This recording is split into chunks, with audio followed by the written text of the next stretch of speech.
Nasa hearing ka ngayon bilang Glyza, pero kung si Pirena ang ipapatawag natin ngayon sa Senado, sino ang susunugin? Aalamin natin, paano ba magmahal ang AFAM? Yan! Next topic. Bata pa ako, nahilig na ako sa mga iba yung itsura. Blonde yung hair, blue eyes. Tapos biglang yung asawa ko, blonde hair, blue eyes. Tapos mukhang prinsipe. Totoo. Nung na-meet ko si David, meron akong trust issues. Kasi parang, baka mamaya iwan ako nito. Lalo na ang layo niya, diba? Hindi to babalik. Ang layo nito eh. Nasa Ireland to eh. Naka-experience ka ba na para kang ginudge? Kasi hindi Pinoy ang ginawa mo, kundi foreigner. Di ba merong parang sinasabi yung tao na ay, may isa na naman pong kababayan natin ang naiahon. Pero gusto kong sabihin na, guys, ako yung nag-ahon sa kanya. This hearing is hereby called to order in 3, 2, 1.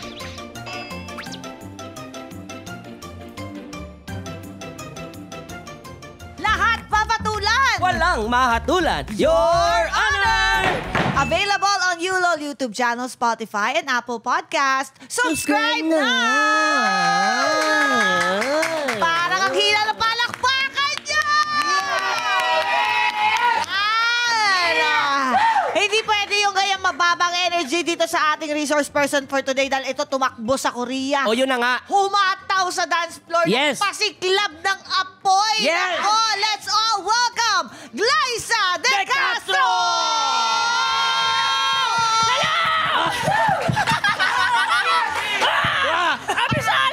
Boss, hindi kasi Perena, Boss G. Ay, sorry, Si Boss G ka dito. Boss G. Pero nakakatakot, no? Paano kaya pag si Perena talaga yung Ganun din si Boss G, di ba? Oo nga. Boboy! Hindi, si Perena hindi nangangagat eh. Si Pirana. Si Pirana yun! Si Ashray Pirana yun. Pasneya kayo! Kamusta na, Boss G? Okay naman, masaya ako na makita kayo ulit. May Changu, na Madam Chana ngayon.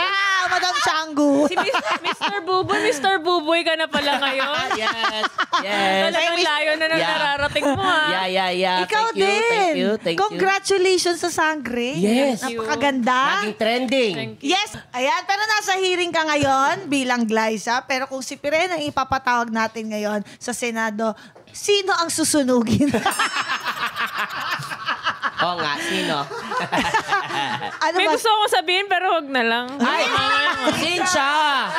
Cynthia, sino yan? May gustong sunugin ng Perena. Agad-agad. Oo. Parang, Teka, naririnig ka? Pwede din. Sino yun? Oh, Pwede, shucks. no? Pero huwag mo sama yung mga matitino, ah. syempre, konti lang naman sila eh. Oo. Diba? O 3? Pero eto, pagdating sa init, alin ba ang mas mainit? Apoy ni Perena o halik ni David? Ay. Hirap naman. Ay! Talaga ba? Ayaw pa rin niya magpatalo. Kawa niya. Sige, alik na lang ni David. Kahit na nanggaling siya sa malamig na lugar. Oo. Ayun o. Kahit Tapos gaano bigla kalamig natulala. pa rin. Na-miss. May na-miss. Hindi, pero kasi alam mo na itanong ko yan kasi si David. Oh. Kayo ang iimbestigahan namin ngayon kahit wala siya dito. Pero bago yan, Mrs. Rainey, kailangan mo munang manumpa. Opo, manumpa ka muna, okay, Boss Chi. sige, Pakiangat ang kanang kamay. Ganyan po. At Ganun pakilabas po ang brilyante. Ay, sinunog! Ganda na. Sunugin niyo siya. Ito na. Yung pa-effect. Changu Pirena, do you swear to tell the truth, the whole truth, and nothing but the truth? So help your fiery self. Yes, Your Honor. Okay, and Thank with you, that, thank you. let's Okay. start this hearing. Okay, let's go. Kinabahan ako bigla Dalawa kayo ni Buboy ang makakasagot sa imbestigahan natin Yan, ngayon. yan. Kasi ang aalamin natin, paano ba magmahal ang AFAM? Yan! Oh, next topic. Tinapos. Ang kate! Ang kate! Pero bago po yan, Madam Cha, ano po ba muna kasi ang ibig sabihin talaga ng AFAM? Kasi may mga Gen Z tayo ngayon, hindi na nila alam yung AFAM na yan. AFAM, ibig sabihin yan, a foreigner around Manila. Meron, ganon, a foreigner around Manila. Sino kayo nagpauso niya, no? Sino Hindi kaya ko poser? alam ano eh. naman, paano naman kaya pag ang foreigner ay nasa Cebu? Eh di afak. Afak. Afak. Around Cebu. Yun naman pala. Ano ba? Alam mo na yan. What the Sabihin mo, pag ang pogi, di ba? What the yan. Pagaling Cebu. Oo, yun ayun. Sige. Okay, anyway, balik tayo sa topic natin. As an Irish, paano magmahal si David? Wow, naging Tito Bo. Seryoso Si pala. Tita Girl. Paano nga ba?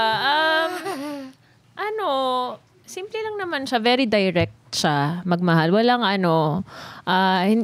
kumbaga walang gray area. Tapos siya, pagka, kunwari may gusto siyang sasabihin niya. Ang galing niya sa communication. Tapos very affectionate. Ganun yung mga Irish din pala. Very touchy, very mahag, very I love you. Hindi ako sanay ng ganun. Kasi parang, ewan ko, hindi ko na nakasanayan. Parang sa akin yung I love you, very sacred siya.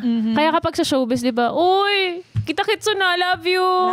Parang, minsan natataken na back ako kapag kami nagsasabi sa akin na ganun. Kasi parang very sacred na phrase siya for me. Hindi mo siya basta-basta bibitawan. Oo. Pero ngayon, nasasabi ko na siya kasi parang feeling ko may na-break na wall sa akin ever since I met David. Na to not, parang hold back kung ano man yung gusto kong sabihin. Parang sabihin mo na. Kasi parang, kailan pa tayo magkakaroon ng chance? Ang iksi lang ng buhay. Parang dumating sa ganun. Totoo. Diba? Totoo. Parang ang hirap din kasi na lagi mong kinikip yung kung anong gusto mong sabihin. Kasi minsan magugulat ka na lang, wala ka na palang chance na sabihin yun. Yes, the time is now. Yeah. Ganyan. Ganun siya. Ano ang lamang sige mag-specific tayo, anong lamang ng mga ni David? Si David lang ba ang foreigner mong naging jowa? Siya lang. Okay. So mag-specific tayo. Foreigner. Yes. Anong naging lamang ni David sa Ibang mga Pinoy. na naging ex mo, nakadate mo, Ano and vice pinagkakaiba? versa? Anong lamang nila sa isa't isa? Yung character ni David, matyagang tao, tapos consistent siya na matyaga siya.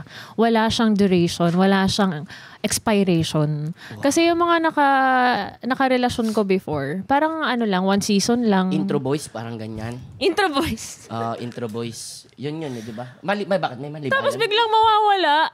Alam mo yung Nag-ghost ka? Oo, sunod-sunod Changu. Sunod-sunod ako talaga. Lahat may pattern. Kaya parang napaisip na lang ako sa sarili ko na may mali pa sa akin. Bakit parang lahat yun nag-end ng parehong parang pare-pareho silang nag-end na nawala na lang Ganun sila. yung naging Pero hindi mo sila binasted.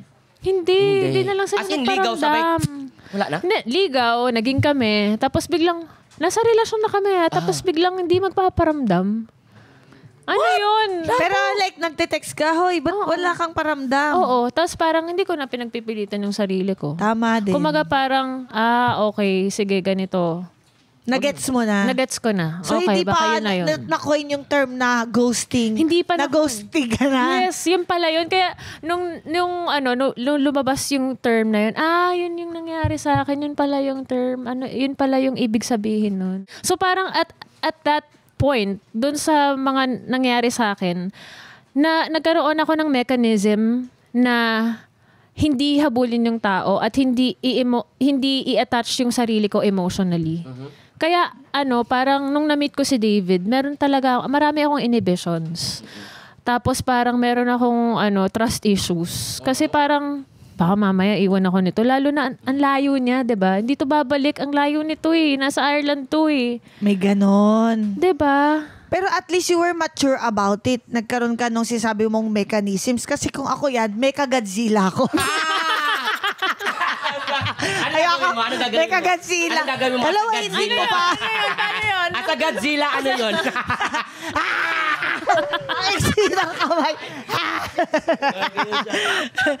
Hindi, pero nga totoo, na at least you were mature about it. Na sa palagi ko lang talaga, hindi nila mag-grasp ang hindi nila Personality kayang, ko. hindi ka nila kayang sabayan. Kasi merong ganun eh. Pag masyadong strong personality o masyadong matalino, parang beyond my reach. Feeling ko rin Palagay kasi, ko. late bloomer din kasi ako. So, 21 years old ako yung first boyfriend ko.